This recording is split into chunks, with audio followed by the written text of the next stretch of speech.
ಪ್ರಜಾಪ್ರಭುತ್ವದ ಮರಣ ಮೃದಂಗ ನಿಮ್ಮ ವೋಟ್ ಕದಿಯುತ್ತಿರುವ SIR ಸಾಫ್ಟ್ವೇರ್ ಕರಾಳ ಸತ್ಯ. ನಮಸ್ಕಾರ ಸ್ನೇಹಿತರೆ, ಫಸ್ಟ್ ಕನ್ನಡಕ್ಕೆ ಸ್ವಾಗತ. ಇದು ಎಡಿಟರ್ ಸ್ಪೆಷಲ್. ಗೆಳೆಯರೆ, ನೀವು ಮುಂದಿನ ಚುನಾವಣೆಯಲ್ಲಿ ವೋಟ್ ಹಾಕಲು ಹೋಗುತ್ತೀರಿ. ಲೈನ್ನಲ್ಲಿ ನಿಂತು ಹೆಮ್ಮೆಯಿಂದ ನಿಮ್ಮ ವೋಟರ್ ID ತೋರಿಸುತ್ತೀರಿ.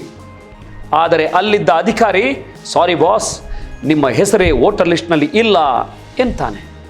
ನೀವು ಶಾಕ್ ಆಗಿ, ಹೇಗೆ ಸಾಧ್ಯ, ನಾನು ಹೋದ ವರ್ಷವಷ್ಟೇ ವೋಟ್ ಹಾಕಿದ್ದೆ ಅಂತೀರಿ. ಅದಕ್ಕೆ ಅಧಿಕಾರಿ, ನಮಗೇನು ಗೊತ್ತಿಲ್ಲ, ಕಂಪ್ಯೂಟರ್ ಸಾಫ್ಟ್ವೇರ್ ನಿಮ್ಮ ಹೆಸರನ್ನು ಡಿಲೀಟ್ ಮಾಡಿದೆ ಎನ್ನುತ್ತಾನೆ. ಇದು ಕೇವಲ ಕಲ್ಪನೆಯಲ್ಲ. ಇಂದು ಭಾರತದಾದ್ಯಂತ 9 ರಾಜ್ಯಗಳು ಮತ್ತು 3 ಕೇಂದ್ರಾಡಳಿತ ಪ್ರದೇಶಗಳಲ್ಲಿ ಬರೋಬ್ಬರಿ 6.56 ಅಂದರೆ 6,56,00,000 ಜನರಿಗೆ ಇದೇ ಆಗಿದೆ. ಎಸ್, ಹೌದು, ನೀವು ಸರಿಯಾಗಿಯೇ ಕೇಳಿಸ್ಕೊಂಡಿದ್ದೀರಿ. 6,56,00,000. ಎಸ್, ಅಂದರೆ ಇಡೀ ಕರ್ನಾಟಕದ ಜನಸಂಖ್ಯೆಯಷ್ಟು ವೋಟರ್ಗಳನ್ನು ಭಾರತದ ಚುನಾವಣಾ ಆಯೋಗ ಮತ್ತು ಕೇಂದ್ರ ಸರ್ಕಾರ ಸೇರಿಕೊಂಡು ಒಂದೇ ಏಟಿಗೆ ಅಳಿಸಿ ಹಾಕಿವೆ. ಇದು ತಾಂತ್ರಿಕ ದೋಷವೋ ಅಥವಾ ಪ್ರಜಾಪ್ರಭುತ್ವವನ್ನು ಕೊಲ್ಲುವ ವ್ಯವಸ್ಥಿತ ಮರಣ ಮೃದಂಗವೋ?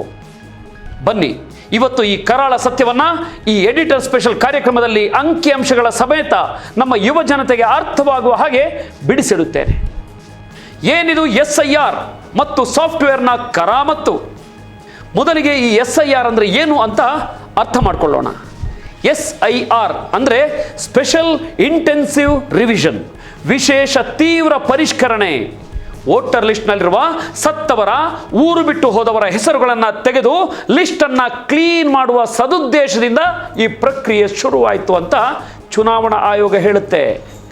ಆದರೆ ಅಸಲಿ ಆಟ ಶುರುವಾಗಿದ್ದೇ ಇಲ್ಲಿ. ಚುನಾವಣಾ ಆಯೋಗ ಏಕಾಏಕಿ ಒಂದು ಆಲ್ಗರಿದಮಿಕ್ ಮ್ಯಾಪಿಂಗ್ ಸಾಫ್ಟ್ವೇರ್ ಅನ್ನು ತಂದಿತ್ತು. ಈ ಸಾಫ್ಟ್ವೇರ್ ಕೆಲಸವೇನು ಗೊತ್ತಾ? ಇವತ್ತಿನ ನಿಮ್ಮ ಡೇಟಾವನ್ನು ತೆಗೆದುಕೊಂಡು 2002, 2004 ಹಳೆಯ ವೋಟರ್ ಲಿಸ್ಟ್ ಜೊತೆ ಮ್ಯಾಪ್ ಮಾಡೋದು, ಅಂದರೆ ಹೊಂದಾಣಿಕೆ ಮಾಡೋದು. ಸ್ನೇಹಿತರೆ, ಯೋಚನೆ ಮಾಡಿ, 2002ರಲ್ಲಿ ನಮ್ಮ ದೇಶದ ಡೇಟಾ ಎಂಟ್ರಿ ಹೇಗಿತ್ತು? ಎಷ್ಟೋ ಜನರ ಹೆಸರುಗಳ ಸ್ಪೆಲ್ಲಿಂಗ್ ತಪ್ಪಾಗಿತ್ತು. ಅಪ್ಪನ ಹೆಸರು, ವಯಸ್ಸು ಎಲ್ಲವೂ ಇಷ್ಟ ಬಂದಂತೆ ಎಂಟ್ರಿ ಆಗಿತ್ತು. ಆ ಹಳೆಯ ತಪ್ಪು ದತ್ತಾಂಶಗಳನ್ನು ಇಟ್ಕೊಂಡು ಇವತ್ತಿನ ನಿಮ್ಮ ವೋಟಿಂಗ್ ಹಕ್ಕನ್ನು ನಿರ್ಧಾರ ಮಾಡೋದು ಎಷ್ಟು ದೊಡ್ಡ ಮೂರ್ಖತನ. ಆದರೆ ಈ ಸಾಫ್ಟ್ವೇರ್ ಹೇಗೆ ವೋಟರ್ಗಳನ್ನು ಹೊರಹಾಕುತ್ತಿದೆ ಗೊತ್ತಾ? ಲಾಜಿಕಲ್ ಡಿಸ್ಕ್ರಿಪೆನ್ಸಿಸ್ ಅಂದರೆ ತಾರ್ಕಿಕ ಅಸಂಗತತೆಗಳು ಎಂಬ ಹೆಸರಿನಲ್ಲಿ ಈ ಸಾಫ್ಟ್ವೇರ್ ಎಷ್ಟು ಕ್ರೂರವಾಗಿದೆ ಅನ್ನೋದಕ್ಕೆ ಸುಪ್ರೀಂ ಕೋರ್ಟ್ ನ್ಯಾಯಮೂರ್ತಿಗಳೇ ಚಾಟಿ ಬೀಸಿದ್ದಾರೆ. ಸುಪ್ರೀಂ ಕೋರ್ಟ್ ಇದನ್ನು ಕ್ರೂರ ಗಣಕಯಂತ್ರ, ಟೈರೆಂಟ್ ಕಂಪ್ಯೂಟರ್ ಎಂದು ಕರೆದಿದೆ. ಈ ಸಾಫ್ಟ್ವೇರ್ನ ನಿಯಮಗಳು ಹೇಗಿವೆ ಗೊತ್ತಾ? ನಿಮ್ಮ ಹೆಸರಿನ ಸ್ಪೆಲ್ಲಿಂಗ್ನಲ್ಲಿ ಸಣ್ಣ ವ್ಯತ್ಯಾಸವಿದ್ದರೆ, ಉದಾಹರಣೆಗೆ 2002ರಲ್ಲಿ ನಿಮ್ಮ ಹೆಸರು ರಾಯ್ ROI ಎಂದಿದ್ದು ಈಗ RAY ಎಂದಿದ್ರೆ ಸಾಫ್ಟ್ವೇರ್ ನಿಮ್ಮನ್ನ ಅನುಮಾನಾಸ್ಪದ ವೋಟರ್ ಎನ್ನುತ್ತೆ. ಅಪ್ಪ ಮತ್ತು ಮಗನ ವಯಸ್ಸಿನ ಅಂತರ 15 ವರ್ಷಕ್ಕಿಂತ ಕಡಿಮೆ ಇದ್ದರೆ ಅಥವಾ 50 ವರ್ಷಕ್ಕಿಂತ ಹೆಚ್ಚಿದ್ದರೆ ನಿಮ್ಮ ವೋಟ್ ಕ್ಯಾನ್ಸಲ್ ಮಾಡುವ ನೋಟಿಸ್ ಬರುತ್ತೆ. ಒಬ್ಬ ವ್ಯಕ್ತಿಗೆ 6ಕ್ಕಿಂತ ಹೆಚ್ಚು ಮಕ್ಕಳಿದ್ದರೆ ಸಾಫ್ಟ್ವೇರ್ ಒಪ್ಪೋದಿಲ್ಲ. ನಮ್ಮ ಭಾರತೀಯ ಸಮಾಜದಲ್ಲಿ, ಹಳ್ಳಿಗಳಲ್ಲಿ ಈ ರೀತಿಯ ವಯಸ್ಸಿನ ವ್ಯತ್ಯಾಸಗಳು, ಸ್ಪೆಲ್ಲಿಂಗ್ ಮಿಸ್ಟೇಕ್ಗಳು ಮತ್ತು ಜಂಟಿ ಕುಟುಂಬಗಳಲ್ಲಿ ಒಬ್ಬರ ಹೆಸರಿಗೆ ಹಲವರು ಲಿಂಕ್ ಆಗಿರೋದು ತೀರಾ ಸಾಮಾನ್ಯ. ಆದರೆ ಈ ಸಾಫ್ಟ್ವೇರ್ಗೆ ಮನುಷ್ಯತ್ವ ಗೊತ್ತಿಲ್ಲ, ಅದು ಕೇವಲ ಕೋಡ್ ಅಷ್ಟೇ. ಪಶ್ಚಿಮ ಬಂಗಾಳ ಒಂದರಲ್ಲೇ ಬರೋಬ್ಬರಿ 1,36,00,000 ಜನರನ್ನ ಈ ತಾರ್ಕಿಕ ದೋಷದ ಹೆಸರಿನಲ್ಲಿ ಶಂಕಿತರೆಂದು ಗುರುತಿಸಿ ನೋಟಿಸ್ ನೀಡಲಾಯಿತು. ಉತ್ತರ ಪ್ರದೇಶದಲ್ಲಂತೂ ವೋಟರ್ಗಳ ಸಂಖ್ಯೆ 15,44,00,000ದಿಂದ 12,55,00,000ಕ್ಕೆ ಇಳಿದಿದೆ. ಅಂದರೆ ಸುಮಾರು 2.89 ಕೋಟಿ, ಅಂದರೆ 2,89,00,000, ಅಂದರೆ ಸುಮಾರು 18.7% ಜನರನ್ನ ಲಿಸ್ಟಿನಿಂದಲೇ ಎತ್ತಂಗಡಿ ಮಾಡಲಾಗಿದೆ. ನೈಸರ್ಗಿಕ ನ್ಯಾಯದ ಕಗ್ಗೊಲೆ ಮತ್ತು ಆಯೋಗದ ದ್ವಂದ್ವ. ನಮ್ಮ ಸಂವಿಧಾನದ 326ನೇ ವಿಧಿ ಪ್ರತಿಯೊಬ್ಬ ವಯಸ್ಕನಿಗೂ ವೋಟ್ ಮಾಡುವ ಹಕ್ಕನ್ನು ಕೊಟ್ಟಿದೆ. 1960ರ ನಿಯಮ 21(a) ಪ್ರಕಾರ ಯಾವುದೇ ವೋಟರ್ ಹೆಸರನ್ನ ತೆಗೆಯುವ ಮುನ್ನ ಆತನಿಗೆ ಕಡ್ಡಾಯವಾಗಿ ನೋಟಿಸ್ ಕೊಡಲೇಬೇಕು. ಅವನಿಗೆ ಮಾತನಾಡಲಿಕ್ಕೂ ಕೂಡ ಅವಕಾಶ ಕೊಡಬೇಕು. ಆದರೆ ಈ SIR ಪ್ರಕ್ರಿಯೆಯಲ್ಲಿ ಏನಾಗ್ತಿದೆ? ಆಡಳಿತ ಯಂತ್ರವು ಯಾಂತ್ರಿಕವಾಗಿ ಏಕಾಏಕಿ ಹೆಸರುಗಳನ್ನು ತೆಗೆದುಹಾಕುತ್ತಿದೆ. ಬಿಹಾರದಲ್ಲಿ 6.5 ದಶಲಕ್ಷ ಅಂದರೆ 65 ಲಕ್ಷ ಜನರ ಹೆಸರನ್ನು ತೆಗೆದುಹಾಕಲಾಗಿದೆ. ಅದಕ್ಕೆ ಕಾರಣವನ್ನು ಸಹ ಚುನಾವಣಾ ಆಯೋಗ ಪಬ್ಲಿಕ್ ಡೊಮೈನ್ನಲ್ಲಿ ಇಡಲಿಲ್ಲ. ಸುಪ್ರೀಂ ಕೋರ್ಟ್ನಲ್ಲಿ ಆಯೋಗ ತಾನೇ ಒಪ್ಕೊಂಡಿದೆ, ನಮ್ಮ ಡಿಡೂಪ್ಲಿಕೇಶನ್ ಸಾಫ್ಟ್ವೇರ್ ದೋಷಪೂರಿತವಾಗಿದೆ ಅಂತ, ಡಿಫೆಕ್ಟಿವ್ ಆಗಿದೆ ಅಂತ. ಆಶ್ಚರ್ಯ ನೋಡಿ ಸ್ನೇಹಿತರೆ, ಸುಪ್ರೀಂ ಕೋರ್ಟ್ಗೆ ನಮ್ಮ ಸಾಫ್ಟ್ವೇರ್ ಸರಿ ಇಲ್ಲ ಅಂತ ಹೇಳಿದ ಕೇವಲ 8 ದಿನಗಳ ನಂತರ ಅದೇ ಚುನಾವಣಾ ಆಯೋಗ ಅದೇ ದೋಷಪೂರಿತ ಸಾಫ್ಟ್ವೇರ್ ಅನ್ನು ದೇಶದ 12 ರಾಜ್ಯಗಳಲ್ಲಿ ಮತ್ತೆ ಜಾರಿ ಮಾಡಿತು. ಯಾವುದೇ ಲಿಖಿತ ಮಾರ್ಗಸೂಚಿಗಳಿಲ್ಲ, ಮ್ಯಾನ್ಯುಯಲ್ ಇಲ್ಲ. ಪಶ್ಚಿಮ ಬಂಗಾಳದಲ್ಲಿ ಅಧಿಕಾರಿಗಳಿಗೆ ವಾಟ್ಸಪ್ ಮೂಲಕ ಅನಧಿಕೃತವಾಗಿ ಆದೇಶಗಳನ್ನು ನೀಡಿ ವೋಟರ್ಗಳನ್ನು ಗೈರು ಹಾಜರು ಅಂತ ಮಾರ್ಕ್ ಮಾಡಲಿಕ್ಕೆ ಸೂಚಿಸಲಾಗಿದೆ ಅಂದರೆ ಇದು ಎಂತಹ ಪ್ರಜಾಪ್ರಭುತ್ವ? ಟಾರ್ಗೆಟ್ ಆಗುತ್ತಿರುವುದು ಯಾರು? ಯುವ ಜನತೆ ಅರ್ಥ ಮಾಡಿಕೊಳ್ಳಬೇಕಾದ ಸತ್ಯ. ಯಾವುದೇ ಒಂದು ದೋಷಪೂರಿತ ತಂತ್ರಜ್ಞಾನ ಬಂದರೆ ಅದರ ಅತಿ ದೊಡ್ಡ ಪೆಟ್ಟು ಬೀಳೋದು ಬಡವರಿಗೆ, ದಲಿತರಿಗೆ, ಅಲ್ಪಸಂಖ್ಯಾತರಿಗೆ ಮತ್ತು ಮಹಿಳೆಯರಿಗೆ. ಈ SIRನಿಂದ ಹೊರಬಿದ್ದವರಲ್ಲಿ ಅತಿ ಹೆಚ್ಚು ಜನರು ಇದೇ ವರ್ಗದವರು. ಗ್ರಾಮೀಣ ಭಾಗದ ಬಡ ಕೂಲಿ ಕಾರ್ಮಿಕರು, ದಿನಗೂಲಿ ನೌಕರರು ಹಗಲು ಹೊತ್ತಿನಲ್ಲಿ ಕೆಲಸಕ್ಕೆ ಹೋಗಿರ್ತಾರೆ. ಅಧಿಕಾರಿಗಳು ಮನೆಗೆ ಬಂದಾಗ ಇವರು ಸಿಗೋದಿಲ್ಲ. ತಕ್ಷಣ ಅಧಿಕಾರಿಗಳು ಇವರನ್ನ ASDD absent, shifted, dead, duplicate ಪಟ್ಟಿಗೆ ಸೇರಿಸ್ಬಿಡ್ತಾರೆ. ಇದಕ್ಕಿಂತ ಭಯಾನಕ ಸತ್ಯ ಇನ್ನೊಂದಿದೆ. ಫಾರ್ಮ್ 7 ಇದರ ದುರ್ಬಳಕೆ. ವೋಟರ್ ಲಿಸ್ಟ್ನಿಂದ ಹೆಸರು ತೆಗೆಯಲು ಈ ಫಾರ್ಮ್ ಬಳಸ್ತಾರೆ. ವಿರೋಧ ಪಕ್ಷಗಳು ಆರೋಪಿಸಿರುವಂತೆ ಆಡಳಿತ ಪಕ್ಷದ ಕಾರ್ಯಕರ್ತರು ಈ ಫಾರ್ಮ್ 7 ಅನ್ನ ಸಗಟ್ಟಾಗಿ ಪ್ರಿಂಟ್ ಹಾಕಿಸ್ಕೊಂಡು ತಮಗೆ ಯಾರು ವೋಟ್ ಹಾಕೋದಿಲ್ಲವೋ ಅಂದರೆ ಮುಸ್ಲಿಮರು, ದಲಿತರು, ಅವರ ಹೆಸರುಗಳನ್ನು ವ್ಯವಸ್ಥಿತವಾಗಿ ಡಿಲೀಟ್ ಮಾಡಿಸ್ತಿದ್ದಾರೆ. ಒಂದು ಡೇಟಾ ನೋಡಿ. ಪಶ್ಚಿಮ ಬಂಗಾಳದ ಭವಾನಿಪುರ ಕ್ಷೇತ್ರದ ಬೂತ್ ನಂಬರ್ 116ರಲ್ಲಿ ಸಾಫ್ಟ್ವೇರ್ ಲಾಜಿಕಲ್ ಡಿಸ್ಕ್ರಿಪೆನ್ಸಿ ಅಂತ ಎಷ್ಟು ಜನರು ಹಿಡಿಯಿತೋ ಅವರಲ್ಲಿ ಬರೋಬ್ಬರಿ 72.8% ಜನರು ಕೇವಲ ಮುಸ್ಲಿಮರೇ ಆಗಿದ್ದರು.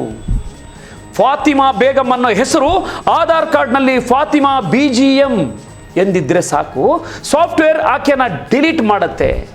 ಇದು ಹಿಂಬಾಗಿಲಿನಿಂದ ತರುತ್ತಿರುವ NRC, national register of citizens ಅಲ್ಲದೆ ಮತ್ತೇನು?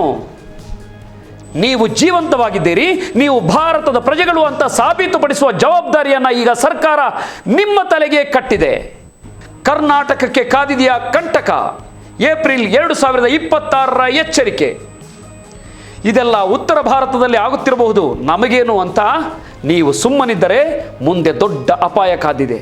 ಕರ್ನಾಟಕದಲ್ಲಿ ಇದೇ ಏಪ್ರಿಲ್ 2026ರಿಂದ SIR ಪ್ರಕ್ರಿಯೆ ಅಧಿಕೃತವಾಗಿ ಶುರುವಾಗ್ತಿದೆ. ರಾಜ್ಯದಲ್ಲಿರುವ ಒಟ್ಟು 5,05,00,000 ಜನ ವೋಟರ್ಗಳ ಪೈಕಿ ಈಗಾಗಲೇ 3,08,00,000 ವೋಟರ್ಗಳನ್ನು ಆಯೋಗ ಈ 2002ರ ಹಳೆಯ ಲಿಸ್ಟ್ ಜೊತೆ ಮ್ಯಾಪಿಂಗ್ ಮಾಡಿ ಮುಗಿಸಿದೆ. ನಿಮಗೆ 2022ರ ಬೆಂಗಳೂರಿನ ಚಿಲುಮೆ ಹಗರಣ ನೆನಪಿದೆಯಾ? ವೋಟರ್ ಅವೇರ್ನೆಸ್ ಹೆಸರಿನಲ್ಲಿ ಒಂದು ಖಾಸಗಿ NGO ಮನೆ ಮನೆಗೆ ಹೋಗಿ ಅಕ್ರಮವಾಗಿ ಡೇಟಾ ಕದ್ದು ಅದನ್ನು ವಿದೇಶಿ ಸರ್ವರ್ನಲ್ಲಿ ಇಟ್ಟು ರಾಜಕೀಯ ಪಕ್ಷಗಳಿಗೆ ಮಾರಾಟ ಮಾಡಿತ್ತು. ಶಿವಾಜಿನಗರ, ಮಹದೇವಪುರ ಮುಂತಾದ ಕಡೆ ಸಾವಿರಾರು ಅಲ್ಪಸಂಖ್ಯಾತರ ಹೆಸರುಗಳನ್ನು ಉದ್ದೇಶಪೂರ್ವಕವಾಗಿ ಲಿಸ್ಟ್ನಿಂದ ಎತ್ತಂಗಡಿ ಮಾಡಲಾಗಿತ್ತು. ಖಾಸಗಿ ಸಂಸ್ಥೆಗಳು ಮಾಡಿದ ಅದೇ ವಂಚನೆಯನ್ನ ಈಗ ಸಾಫ್ಟ್ವೇರ್ ಮತ್ತು ಆಲ್ಗರಿದಮ್ ಹೆಸರಿನಲ್ಲಿ ಸರ್ಕಾರವೇ ಅಧಿಕೃತವಾಗಿ ಮಾಡಲಿಕ್ಕೆ ಹೊರಟಿದೆಯಾ ಅನ್ನೋ ಗಂಭೀರ ಪ್ರಶ್ನೆ ಎದ್ದಿದೆ. ಬೆಂಗಳೂರಿನಲ್ಲಿ ಮೈ ವೋಟ್ ಮೈ ರೈಟ್ ಎಂಬ ಒಕ್ಕೂಟ ಈಗಾಗಲೇ ಬೀದಿಗಿಳಿದು ಪ್ರತಿಭಟನೆ ಮಾಡ್ತಿದೆ. ಇದನ್ನು ಅವರು ಚುನಾವಣಾ ನರಮೇಧ, ಎಲೆಕ್ಟೋರಲ್ ಜಿನೋಸೈಡ್ ಅಂತ ಕರೆದಿದ್ದಾರೆ. ಮುಂಬರುವ GBA ಮತ್ತು ಪಂಚಾಯತ್ ಚುನಾವಣೆಗಳಲ್ಲಿ ನಿಮ್ಮ ವೋಟ್ ಇರುತ್ತದೆಯೋ ಇಲ್ಲವೋ ಅನ್ನೋ ಗ್ಯಾರಂಟಿ ಈಗ ಯಾರಿಗೂ ಇಲ್ಲ. ಸ್ನೇಹಿತರೆ, ಕೆಲವು ನಿಮಿಷಗಳ ಈ ವಿಶ್ಲೇಷಣೆಯಿಂದ ನಿಮಗೆ ಒಂದು ವಿಚಾರ ಸ್ಪಷ್ಟವಾಗಿರಬೇಕು. ತಂತ್ರಜ್ಞಾನ ಅನ್ನೋದು ನಮ್ಮ ಬದುಕನ್ನು ಸುಲಭ ಮಾಡಬೇಕೇ ಹೊರತು ನಮ್ಮ ಸಾಂವಿಧಾನಿಕ ಹಕ್ಕುಗಳನ್ನು ಕಸಿದುಕೊಳ್ಳುವ ಸರ್ವಾಧಿಕಾರಿಯಾಗಬಾರದು. ಸಾಫ್ಟ್ವೇರ್ ಹಿಂದಿರುವ ಆಲ್ಗರಿದಮ್ಗಳು ತಟಸ್ಥವಾಗಿರೋದಿಲ್ಲ. ಅವುಗಳನ್ನು ಬರೆದವರ ರಾಜಕೀಯ ಪೂರ್ವಗ್ರಹಗಳು ಅದರಲ್ಲಿ ಅಡಗಿರುತ್ತವೆ. ಇವತ್ತು ನೀವು ಮಾಡಬೇಕಾದದ್ದು ಇಷ್ಟೇ. ತಕ್ಷಣ voters.eci.gov.in ಅಂದರೆ voters.eci.gov.in ವೆಬ್ಸೈಟ್ಗೆ ಹೋಗಿ ಅಥವಾ ವೋಟರ್ ಹೆಲ್ಪ್ಲೈನ್ ಆ್ಯಪ್ ಡೌನ್ಲೋಡ್ ಮಾಡಿ. ನಿಮ್ಮ ಮತ್ತು ನಿಮ್ಮ ಕುಟುಂಬದವರ ಹೆಸರು ಲಿಸ್ಟ್ನಲ್ಲಿ ಸರಿಯಾಗಿದೆಯಾ ಅಂತ ಚೆಕ್ ಮಾಡಿ. ಒಂದೊಮ್ಮೆ ನಿಮ್ಮ ಹೆಸರು ಡ್ರಾಫ್ಟ್ ಲಿಸ್ಟ್ನಿಂದ ಡಿಲೀಟ್ ಆಗಿದ್ರೆ ಕೂಡಲೇ ಬೂತ್ ಲೆವೆಲ್ ಆಫೀಸರ್ BLOಗಳನ್ನು ಸಂಪರ್ಕಿಸಿ ದಾಖಲೆಗಳನ್ನು ಕೊಡಿ. ಈ ವಿಡಿಯೋವನ್ನು ನಿಮ್ಮ ಎಲ್ಲ ಸ್ನೇಹಿತರಿಗೂ ಶೇರ್ ಮಾಡಿ. ವೋಟ್ ಕಳ್ಳತನದ ಬಗ್ಗೆ ಯುವ ಜನತೆ ಪ್ರಶ್ನಿಸಲಿಕ್ಕೆ ಶುರು ಮಾಡಬೇಕು.